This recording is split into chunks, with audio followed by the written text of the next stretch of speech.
And then after, Maria's mama said, go ahead and put your hands on your chest, baby. And she says, promise me that you won't take care of Maria and respect her. And he says, I promise you, I'll do you proud.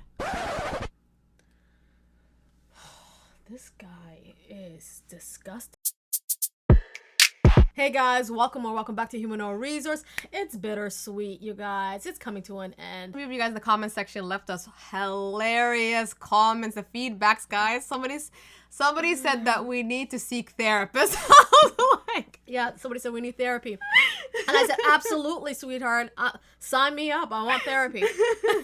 So in episode 10, we have the ladies grouped up in a pub having fun while the men's are in a bike, right? Yeah. Drinking. Talking about it's our final day being single. And some of the guys look at each other like, maybe for you. We know what's going on. Yeah. And then the ladies at the pub and there's like dances and stuff like that. Now, I really like Jasmine's conversation with her friends, how she talks about her mom and her and obviously the dispute they had between each other and setting boundaries. See, this is what I like, as a theme throughout Love is Blind. Can we see growth? Can we see change? Can we see compromise for the betterment of the relationship? Okay. I'm not talking about the demise of the relationship. No. You made a comment earlier. Yeah, like I always say this. If I'm going to take in this change, right? If I'm going to change for this person, is it going to better me in the future? Yeah. Am I going to be a better person? And the answer should be yes. Yeah. And then we notice Sabrina is talking to her girlfriends. I feel like Sabrina's relationship with Steven is the most confident one. I feel like if we all bet money, we're all going to win. And she said, this love and happiness that I'm feeling is overwhelming. And it's almost as if she feels like, is it real? Yes, baby. It's real. Yeah. Now, Demi is with her girls, and she kind of saying to them, me and Ollie are not going to be with each other for a couple of days and everything, and this is going to be a testament to our relationship, right? If it's going to work or not. I feel like she's a little scared. Now, on the flip side, Ollie says to his friend, this is the longest time we ever been away from each other.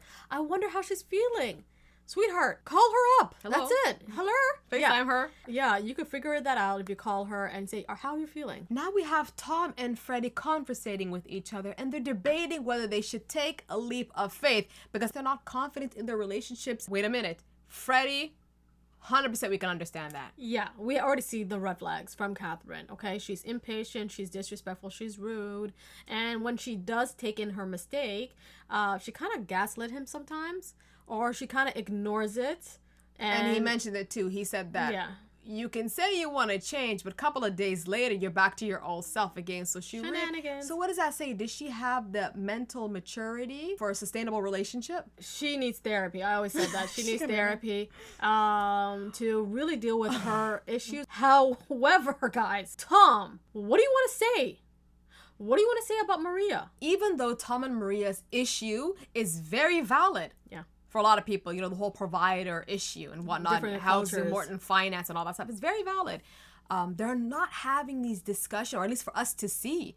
Unlike Jasmine, her family, she mentioned my mom is going to be very scary, but at least we see the dispute, we see the challenges, we see them hash it out. She comes back with an update to her friends talking about, I'm setting boundaries with my mom. We see the growth happen. Not only that, Bobby really reassures her and said, things are not going to change. I'm here for you. I'm all in. I'm going to provide. I'm going to do what Yeah. We don't see that with Tom and Maria. But do you think the hesitation is on Maria's side or on Tom's side? Of addressing it. I think their ways of dealing with conflicts are very different. He's avoidant. She likes to. She doesn't budge. She doesn't budge. Yeah. But for this guy, and we kind of saw a little, slip up with his personality. Remember when he was talking to Natasha? I don't know her name is. Tasha, right? Remember when he was talking to Tasha? Yes. And he literally gave her a space where she was comfortable saying, I love you, right? He did not say, whoa, that's a little too much, or or I've been watching Tom's behavior on Love is Blonde and outside of social media because I was doing analysis for you guys. He seems to be really active on social media. It's almost as if his interest is mainly to get publicity off the show, not to get married. unlike Steven and Sabrina. That's what I'm reading. I feel like he was the first one even to be active on Ask Me Q&A, guys. Da da da da da. Really? Yes. So now we at the part that everybody loves, the wedding day. So we Yes. have first Sabrina and Steven. Of course, they're gonna rush these guys first. They pull up in a Rolls Royce to a castle. I'm like, They have the budget. That's what it you is. got a bigger budget than the U.S. Assume America has a bigger budget. Okay, all right. Anyways, and so you see Sabrina. Who do we see? Her mom, her sister. I think there was a friend in there too. And she rolls up in a new dress. And I have a working theory when it comes to the dresses, but okay. And she talks to her mom and she said, my mind is telling me that we still need some time, but I believe this is the person for me. And I get those little questions because again, they're getting married in the most unconventional way. And Steven also says, I've never known a love like this before. I feel content, complete. She makes me want to be a better person. Exactly. And who do we see? We finally see Steven's parents. Exactly. If you guys saw our About previous time. episode, you noticed that there's all these men's parents were Where's missing. your mom? Where's your dad? Yeah. Sabrina right now is walking down the aisle with her brother. I'm like, there's somebody that looks like your sibling. Yeah. Because Shomisha looks like her mama. Yeah. You don't look like any of the family. Yeah. But I feel like her brother is the bridge between the two. Yeah. Yeah. Because There's he some has similar her features. Yeah. And then the rest of the family's height. Yeah. Anyway, when Steven sees her, he lights up, guys. And when they got together, this always cracks me up. Every time I see Love is Blind, they start whispering. Oh my God, how are you doing? I'm doing great. Fantastic. Oh my God, I really love you. Yeah. This is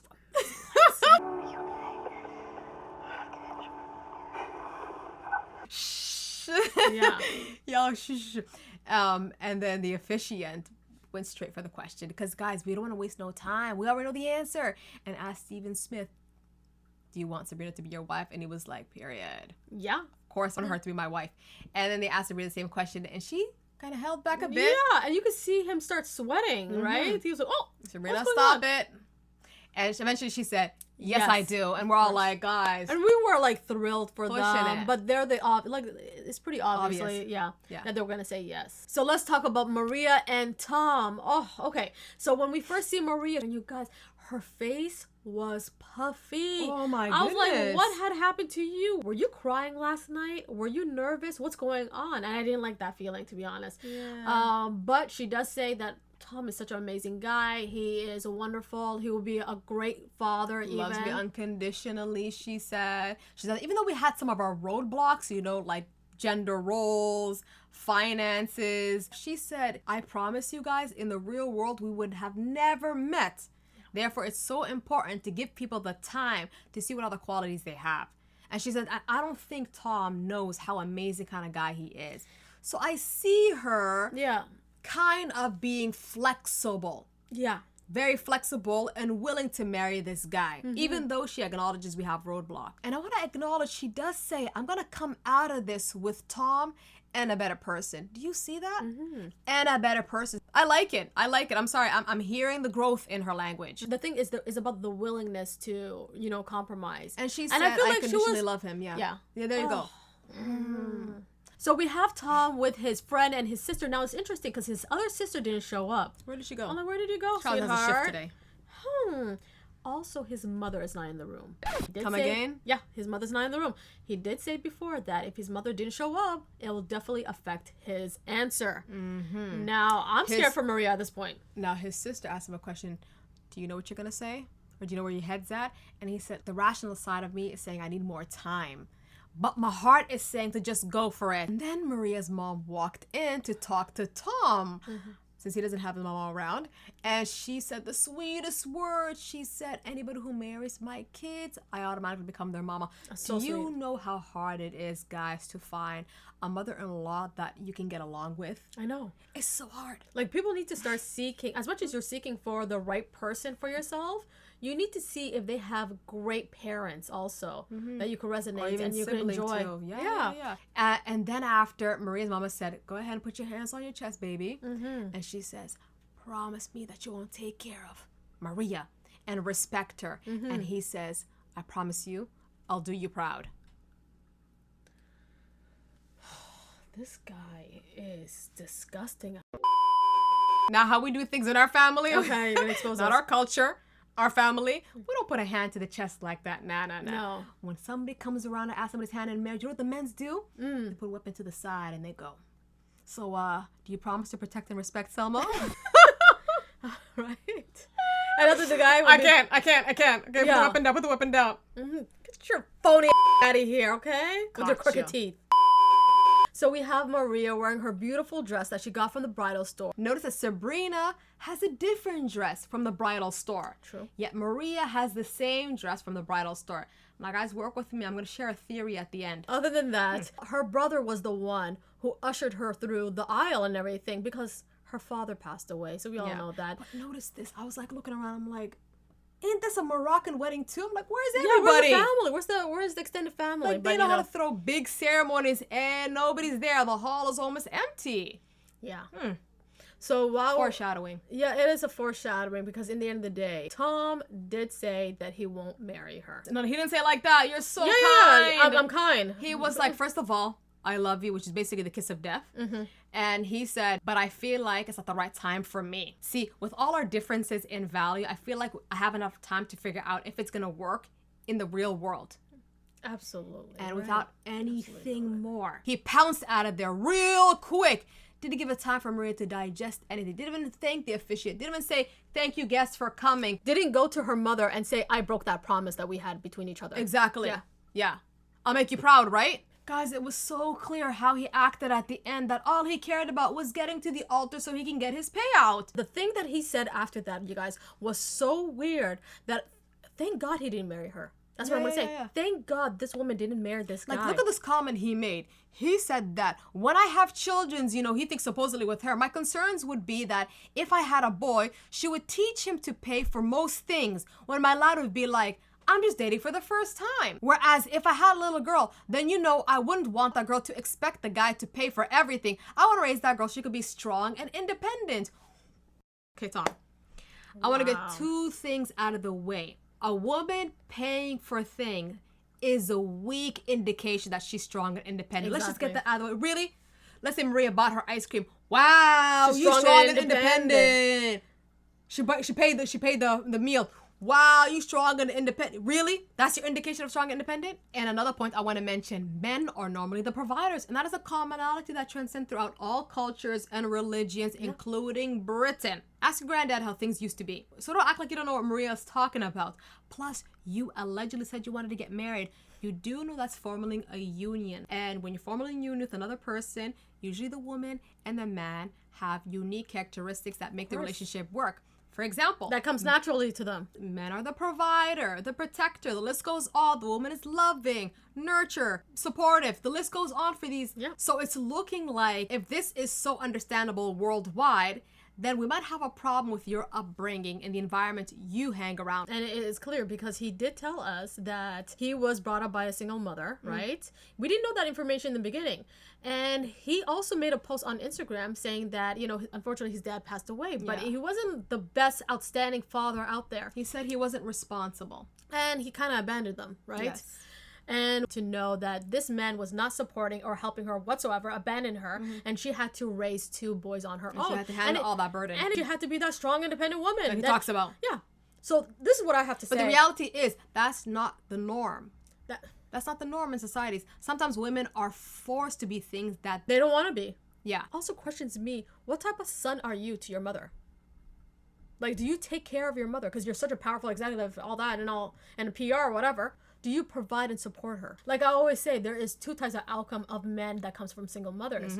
One will look at the situation, the hardship, the tiredness, all of that his mother went through. The burden, yes. Raising and would say, you know what? I would never want to put my wife and my kids through that. So I'll be the provider. Yes. I'll be the protective. All of that. He completely owns it. It becomes in his fiber. Not only that, he also would do those things for his mother too, right? And the other one will look at the situation and would say, she survived. She could handle it. My mom was a strong, independent woman. The girl that I'm dating, the girl I'm trying to marry, my mom have done it, so why are you struggling, right? They always compare their mom's struggles with theirs. She can kind of preparing her the type of life that she's going to go through. And I think that's what Tom was trying to do with Maria. This idea that, oh, it's because their cultures are very different. Absolutely not in this not. case. I'm sorry, not in this case. His environment, his upbringing led him to be the man he is right now. Because we're going to see literally how Freddie handles things and how Bobby handles things, okay? Because if you think about it, even how Tom left in that very disrespectful, unempathetic, disregarding everybody's feelings. What do you consider that? You know, I want to leave on this note before we talk about episode 11. When you compare Maria's family to Tom's family, you cannot help to see that Maria's family, there's something about it that looks like a family unit. There's warmth. Structural warmth. I know the dad passed away, but you still see the structural family unit. And like, for me, I feel like they're well off. Yeah. But when you look at Tom's family and how he obsessed over, I want to be well off, I don't see a family unit when I look into his family. I don't. It's pretty cold. Thank you. I sort of took the word. Something's cold about that. And that doesn't mean that his sisters are bad. No, I feel like his sisters are very sweet. But I don't see that unit and the connection. And you could clearly see this when his mother didn't show up to his wedding. Yeah. Like, I'm going to say this. You don't have to support your son and the decision he's going to make, but you have to show some type of love. And just being there just means a lot. On that note, please like and subscribe this video. And bye now.